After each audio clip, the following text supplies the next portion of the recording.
قربانی کی وجوب، قربانی کے واجب ہونا، قربانی کے ضروری ہونے کی شرطیں 4 چیزیں ہیں۔ نمبر 1 بندہ مسلمان ہو، نمبر 2 آزاد ہو، غلام نہ ہو، نمبر 3 صاحب نصاب ہو، میں نصاب بتاتا ہوں آگے، نمبر 4 وہ مقیم ہو، مسافر نہ ہو۔ مسافر پر قربانی نہیں آتی، جو حالت سفر میں ہے نا اس پہ قربانی نہیں آتی۔ اب جو پہلی بات، مسلمان، ظاہری بات ہے مسلمان ہی کرے گا، غیر مسلم کہاں قربانی کرتے ہیں۔ آزاد کا معنی، یہ جو پرانے زمانے میں کوئی کسی کا غلام ہوتا تھا، غلامی کی زندگی، کیونکہ لأن العبد لا یملک شیئا، غلام کی بھی کوئی مالیت ہوتی ہے، اسی لیے اس پر کوئی تو اصل کیا تھا، وہ آزاد ہو۔ تیسرے نمبر پہ صاحب نصاب ہو۔ صاحب نصاب کا کیا معنی؟ حضور پاک علیہ الصلوۃ والسلام کے دور میں توجہ رکھنا، جس کے پاس 200 درہم ہوتے یا 20 دینار ہوتے اس پر قربانی آ جاتی تھی۔ دینار اس زمانے میں چاندی کے ہوتے تھے، یہ کویتی دینار کاغذ کی طرح نہیں ہوتے تھے، اور درہم یہ دبئی کے کاغذ والے نہیں ہوتے تھے، بلکہ درہم چاندی کے ہوتے تھے، دینار سونے کے ہوتے تھے ساری۔ تو جس کے پاس 20 دینار ہوتے یا جس کے پاس 200 درہم ہوتے، قربانی آ جاتی۔ اب ہم نے ان کو تولا ہے، 20 دینار کو تولیں تو 7.5 تولے سونا بنتا ہے، اور 200 درہم کو تولیں تو 52.5 تولا چاندی بنتی ہے۔ یہ جو لوگ کہتے ہیں نا آپ مولویوں نے 7.5 اور 52.5 تولے کہاں سے لیے ہیں، حدیث میں تو 7.5 52 کا لفظ نہیں ہے۔ اتنی بات تو ان کی ٹھیک ہے کہ حدیث میں 7.5 تولا اور 52.5 تولا کا لفظ نہیں ہے، لیکن جو حدیث پاک کا لفظ ہے نا وہ وزن میں برابر بنتا ہے، وزن میں برابر ہے۔ کیا وہ 200 درہم ہوتے تھے، اب 52.5 تولا چاندی اس کے برابر ہے۔ وہاں 200 دینار ہوتے تھے، 7.5 تولا سونا۔ کسی کے پاس صرف سونا ہے، کوئی چاندی کوئی مال نہیں ہے، تو جب تک سونا 7.5 تولا نہیں ہوگا قربانی نہیں آئے گی۔ صرف چاندی ہے، کوئی مال کوئی سونا کوئی اور کچھ نہیں ہے، جب تک 52.5 تولا چاندی نہیں ہوگی قربانی نہیں آئے گی۔ لیکن تیسری صورت جو ہر گھر میں ہے وہ کیا ہے، سونا اور چاندی ملا کر ہے، تھوڑا سونا ہے تھوڑا چاندی ہے، نہ وہ 7.5 ہے نہ وہ 52.5 ہے، تو جب 2 مل جائیں گے پھر کس کا اعتبار کریں گے؟ پھر ہم جب 2 نصاب مل جائیں گے ہم چاندی کا اعتبار کریں گے۔ اگر سونا چاندی ملا کر 52.5 تولے چاندی کی قیمت کے برابر، جو آج کے دور کا 80,000 سم تھنگ ہے، اس تک پہنچ گیا، اس پر قربانی واجب ہو گئی اگر دونوں ملا کر۔ اور اگر سونا چاندی نہیں ہے، مال ہے، تو مال کو دیکھا جائے گا کتنا مال ہے اور کتنا اس پہ قرض ہے۔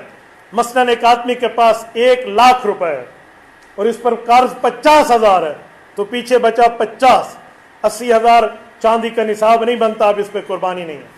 لیکن ایک آدمی ہے 1,00,000 روپے کا مالک ہے اور اس پر قرضہ ہے 10,000، پیچھے اس کا بچتا ہے 90,000، اس پر قربانی آ گئی ہے۔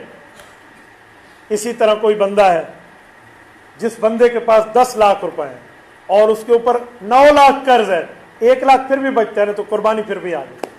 ہم یہ دیکھیں گے قرض کو منہا کر کے نکال کے، اس کے بعد اس کے پاس مالیت کتنی بچتی ہے۔ دوسرا اور تیسرا پوائنٹ اسی مسئلے کا، آپ کی کمیٹی نکلنی ہے۔ کمیٹی کی 2 حیثیتیں ہوتی ہیں، ایک ہے کمیٹی آپ لے چکے ہیں پھر قسطیں دے رہے ہیں، یہ نہیں، وہ تو آپ پہ قرضہ ہے۔ ایک ہے کمیٹی آپ کی نکلنی ہے، تو دیکھیں گے کتنے پیسے آپ ابھی تک جمع کرا چکے۔ 10,000 آپ ہر مہینے دیتے ہیں، 1,20,000 کی کمیٹی ہے اور آپ 70,000 دے چکے ہو، 7 قسطیں، اور آپ کے پاس بھی 50,000 ہے، 70 اور 50 مل کے 1,00,000 سے اوپر گئے، قربانی آ گئی آپ پر۔ اسی طرح آپ کے پاس کچھ بھی نہیں ہے، لیکن کسی آدمی نے آپ کا قرضہ دینا ہے، قرض میں دیکھیں گے کتنا دینا ہے، مثلا 1,00,000 قرضہ دینا ہے اس نے، ابھی اس کے پاس ٹیڈی بھی نہیں ہے، لیکن اس کا 1,00,000 اس نے قرضہ دینا ہے، اس پر قربانی واجب ہے۔ یہ کسی سے قرض پکڑے یا کچھ بھی کرے قربانی کرے گا۔ اچھا، قرض کی بھی 2 قسمیں، ایک ہے دینا ہے، ایک ہے دیتا ہوں، وہ کہتے ہیں نن بشی سبا بشی، نا آج دوں گا اور کل دوں گا، اور نہ دے کھا جائے۔ تو قرض کی 2 قسمیں، ایک ہے ملنے کی امید ہے تو پھر آپ کے اوپر لازم ہے قربانی، ایک ہے وہ آپ کا پیسہ کھا گیا، وہ نہیں دیتا، وہ قابو ہو گیا، اسے کہتے ہیں مال زمار، اس پر کوئی قربانی نہیں ہے، چاہے کروڑ روپیہ بھی کوئی آپ کا کھا گیا۔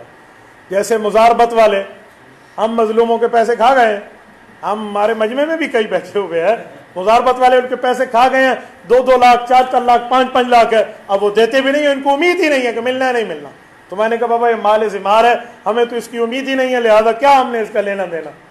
تو ایسا اگر معاملہ ہے تو پھر آپ پہ قربانی نہیں آئے گی۔ ذبح کون کرے؟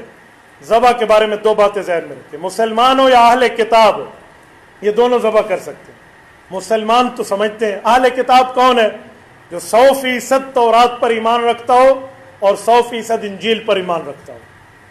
لیکن آج کے دور میں اہل کتاب بھی اہل کتاب نہیں رہے، میں جانتا ہوں، باقی یہ جیوز کو بھی اور کرسچینٹی کو بھی میں نے پڑھا بھی ہے، میں نے دیکھا بھی ہے، یہ لوگ اپنے مذہب پہ بھی مضبوط نہیں ہیں، ان کی مذہب میں ایک ارتداد آ چکا ہے، ان کے مذہب تبدیل ہو چکے ہیں۔ لہٰذا آج کے دور میں اہل کتاب سے نہ کرائیں، احتیاط یہی ہے، یا خود کریں یا کسی مسلمان سے کرائیں۔